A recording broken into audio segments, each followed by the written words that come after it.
God always answer prayer? Does God always answer prayer? Matthew chapter 7, ask and it will be given to you. Seek and you will find. Knock and the door will be opened. For everyone who asks receives, he who seeks finds, and to him who knocks the door will be opened. John 15:7, Jesus says, if you remain in me and my words remain in you, ask whatever you wish and it will be given to you. Prayer is always answered, though not always according to our agenda. Remember, this is about a relationship, not impersonal magic.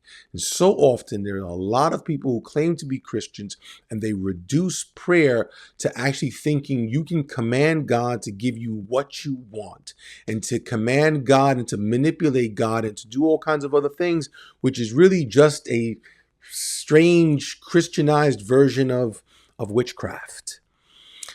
And that is a sin. That is a sin. So one possible answer, which we oftentimes can only appreciate in hindsight, no, your request is not in God's will.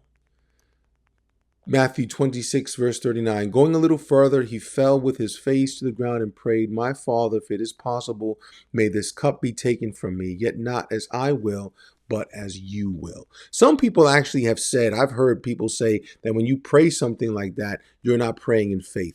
People are pretty dumb.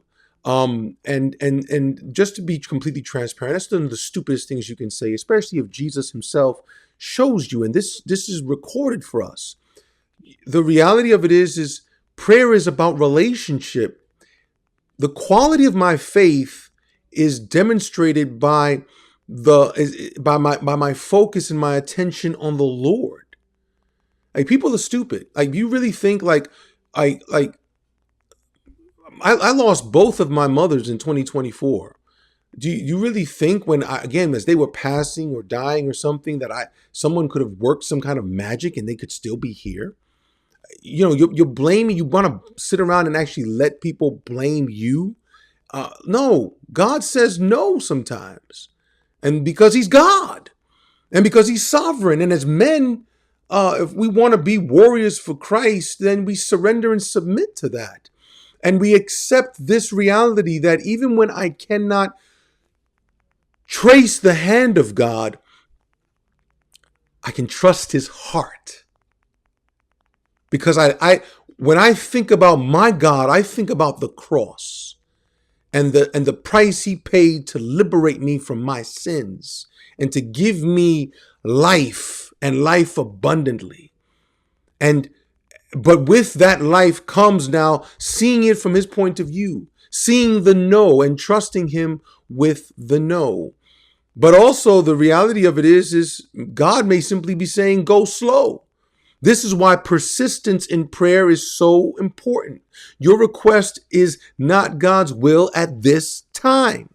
So the word of God says in the Gospel of John, so the sisters sent word to Jesus, Lord, the one you love is sick. Yet when he heard that Lazarus was sick, he stayed there where he was for 2 more days. So then he told them plainly, Lazarus is dead, and for your sake I'm glad that I was not there, so that you may believe. But let us go to him. When he said this, Jesus called again, loud voice, Lazarus, come out. The dead man came out, his hands and feet wrapped with strips of linen and cloth around his face. Jesus said to them, take off the grave clothes and let him go. When the sisters made the request, it was not the right time. There is a time, there's a God time for every answered prayer, whether it's the no or the yes. Our thing is to stay persistent and resilient. As I shared last year was tough for me in 2024.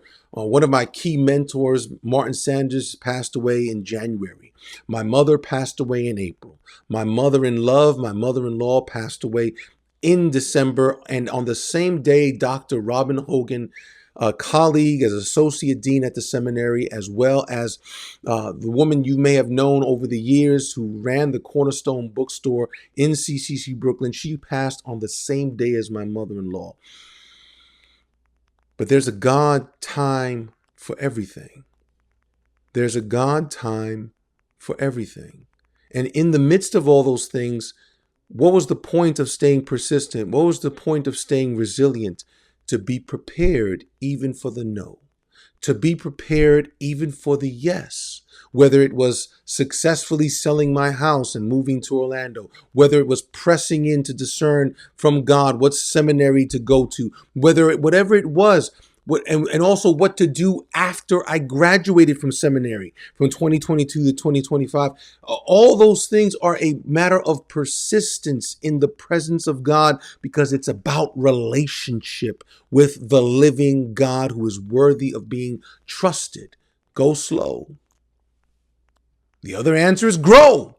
Grow. Your motivations are wrong. So God can't give you what you want because you're not ready for it, because your gifts and talents can take you places that your character cannot sustain you. So your motivations are wrong, and God says grow. When you ask, you do not receive because you ask with wrong motives, that you may spend what you get on your pleasures.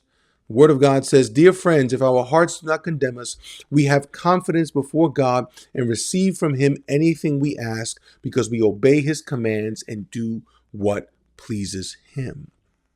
Grow. Prayer is one of the primary ways we grow as Christians. Prayer, reflective prayer, meditative prayer, and then go. Yes, go. Your request, timing, spiritual condition, you get the answer you want. Peter was kept in prison, but the church was praying to God for him. And guess what? He was released and he went out of that prison. The answer might be go. Go for it. Do what I'm laying in your heart to do. Does God always answer prayer? Prayer is always answered, though not always according to our agenda. Remember, this is a relationship. It's not impersonal magic. So the possible answers: no, slow, grow, go. And the better we get to know God, the more we will find our prayers answered with go.